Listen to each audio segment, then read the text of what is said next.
दोस्तों हमारे आज के इस वीडियो का टॉपिक है एपोप्टोसिस।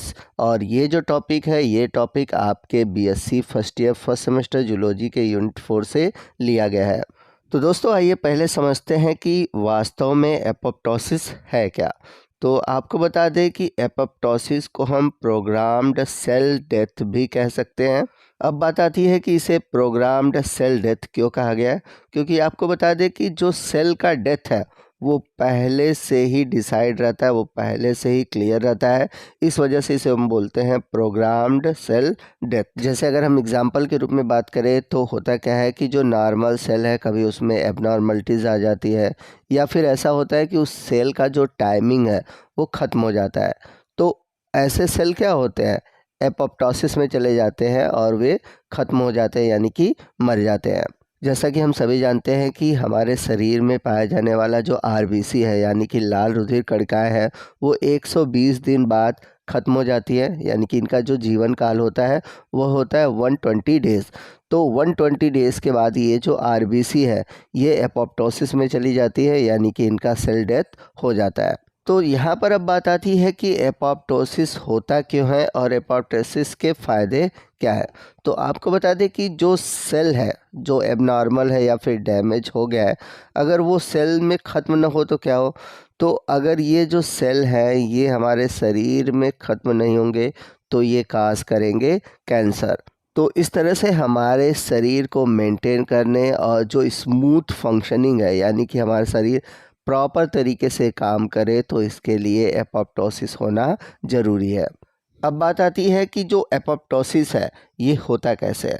तो आपको बता दें कि एपोप्टोसिस होने के लिए एपोप्टोसिस सिग्नल होना बहुत ज़रूरी है। तो जैसे ही सेल में कोई डैमेज आ जाता है या फिर उसका लाइफ स्पॉन ख़त्म हो जाता है तो उस केस में सेल को सिग्नल मिलता है कि वो एपोप्टोसिस में चला जाए, और सिग्नल मिलते ही सेल कुछ ऐसे एंजाइम सीक्रेट करता है जो कि सेल को डिस्ट्रॉय कर देता है, और वो एंजाइम है कैस्पेसेस। तो कैस्पेसेस ऐसे एंजाइम होते हैं जो कि प्रोटीन को डिग्रेड करते हैं और ये मदद करते हैं एपोप्टोसिस में। तो यहाँ पर आपको बता दें कि जो एपोप्टोसिस है ये एक्टिव प्रोसेस है, यानी कि एनर्जी डिपेंडेंट प्रोसेस है। इस दौरान एनर्जी यानी कि एटीपी का यूज़ होता है, इसलिए इसको हम बोलते हैं एक्टिव प्रोसेस। तो अगर हम बात करें कि एपोप्टोसिस आगे कैसे बढ़ता है, तो आपको बता दें कि जैसे ही सेल को सिग्नल मिलता है एपोप्टोसिस के लिए उसमें कैस्पेसेस एक्टिव हो जाते हैं जो कि एक एंजाइम है और वो प्रोटीन को डीएक्टिवेट करता है या फिर कह सकते हैं डिजनरेट करता है। तो जैसे ही कैस्पेसेस एक्टिव होता है बहुत से प्रोसेस होने लगते हैं, जैसे कि डीएनए का फ्रेगमेंटेशन हो जाता है, क्रोमैटिन का कंडेंसेशन हो जाता है। तो जहाँ डीएनए डिग्रेड हो गया उसके बाद जो न्यूक्लियर मेम्ब्रेन है उसका डिग्रेडेशन स्टार्ट हो जाता है, यानी कि मेम्ब्रेन ब्लेबिंग होता है। तो इस तरह से जो न्यूक्लियस है उसका फ्रेगमेंटेशन हो जाता है। न्यूक्लियस का फ्रेगमेंटेशन होने के बाद अब सेल का फ्रेगमेंटेशन स्टार्ट होता है, और जैसे सेल का फ्रेगमेंटेशन होता है एपोप्टोसिस हो जाती है। और एपोप्टोसिस होने के बाद जो सेल मरा हुआ है, जो सेल ख़राब हो गए हैं, तो हमारे सेल की जो फाइगोसाइटोटिक सेल है वो क्या करती हैं, इनको खा जाती हैं या फिर कह सकते हैं कि इनको इनगल्फ कर लेती हैं और इसके बाद हमारे शरीर से बाहर निकाल देती हैं। आइए नेक्स्ट हम बात करते हैं कि एपोप्टोसिस को रेगुलेट कौन करता है, यानी कि इसका नियंत्रण कैसे होता है। तो इसके लिए दो फैक्टर होते हैं, एक है एंटी एपोप्टोटिक फैक्टर और दूसरा है प्रो एपोप्टोटिक फैक्टर। तो जो एंटी एपोप्टोटिक फैक्टर है ये सेल डेथ को इनहिबिट करते हैं, जबकि जो प्रो एपोप्टोटिक फैक्टर है ये क्या कहते हैं, सेल डेथ को या फिर कह सकते हैं कि एपोप्टोसिस को प्रमोट करते हैं। तो यहाँ पे जो लिखा हुआ है BCL2, BCLXL, BFL1, MCL1, ये जो है ये एक एंटी एपोप्टोटिक फैक्टर है जो कि किसी सेल में अगर एपोप्टोसिस होने वाला है तो उसको इनहिबिट करते हैं, यानी कि अगर किसी का सेल डेथ हो रहा है अपने आप तो वो क्या करेंगे, एपोप्टोसिस को रोक देंगे। जबकि BAK, BAX, BIM, BAD, BID ये क्या कहते हैं, ये एपोप्टोसिस को प्रमोट करते हैं, यानी कि सेल को सिग्नल देते हैं कि उनका सेल डेथ हो। तो ये दोनों जो फैक्टर हैं एंटी एपोप्टोटिक फैक्टर और प्रो एपोप्टोटिक फैक्टर, ये दोनों ही BCL2 फैमिली से बिलोंग करते हैं और ये एक प्रोटीन है जो कि इनहिबिशन करती है एपोप्टोटिक फैक्टर का। आइए नेक्स्ट हम बात करते हैं कैस्पेसिस के बारे में। तो जो कैप्सेसिस है, जैसा कि मैंने पीछे बताया कि ये एक प्रोटीन डिग्रेडिंग एंजाइम है जो कि प्रोटीन को नष्ट करता है। तो ये हमारे शरीर में उपस्थित 1000 टाइप के यानी कि हज़ारों प्रकार के अलग अलग जो प्रोटीन है उनको डिग्रेड करता है। और आपको बता दें कि प्रोटीन डिग्रेडेशन के कारण ही इसे प्रोटीएज एंजाइम कहा जाता है। आपको बता दें कि हमारे शरीर में लगभग 12 तरह के कैप्सेसिस एंजाइम हैं। इनमें से कुछ हैं इनिशिएटर कैप्सेसिस और दूसरे हैं इफेक्टर कैप्सेसिस। तो जो इनिशिएटर कैप्सेसिस है, ये इफेक्टर कैप्सेसिस को इनिशिएट करता है यानी कि प्रोटीन डिग्रेडेशन के लिए मैसेज देता है।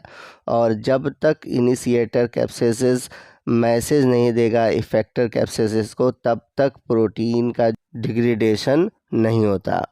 आइए नेक्स्ट हम बात करते हैं एपोप्टोसिस के पाथवे के बारे में। तो आपको बता दें कि एपोप्टोसिस के लिए दो पाथवे हैं, एक है इंट्रिंसिक पाथवे और दूसरा है एक्सट्रिंसिक पाथवे। तो जैसा कि मैंने बताया था कि जब एपोप्टोसिस होने वाला होता है, सेल को सिग्नल मिलता है और रिलीज़ होता है कैप्सेसिस। कैप्सेसिस का एक्टिवेशन हो जाने के बाद, तो ये जो कैप्सेसिस का एक्टिवेशन हो रहा है वो दो पाथवे के माध्यम से होता है। पहला है इंट्रिंसिक पाथवे के माध्यम से और दूसरा है एक्सट्रिंसिक पाथवे के माध्यम से। अब कौन सा पाथवे चलेगा ये डिपेंड करता है कि कौन सा सिग्नल कहाँ से आ रहा है। जैसे कि अगर सेल को जो सिग्नल है वो सेल के अंदर से आ रहा है, जैसे कि डीएनए का डैमेज हो गया या फिर वायरस का या फिर बैक्टीरिया का अटैक हो गया, तो इस तरह के सिग्नल के लिए सेल के सरफेस पे कोई रिसेप्टर नहीं होता। तो जो सिग्नल होता है वो अंदर से आता है। इस कारण इस पाथवे को इंट्रिंसिक पाथवे कहा जाता है।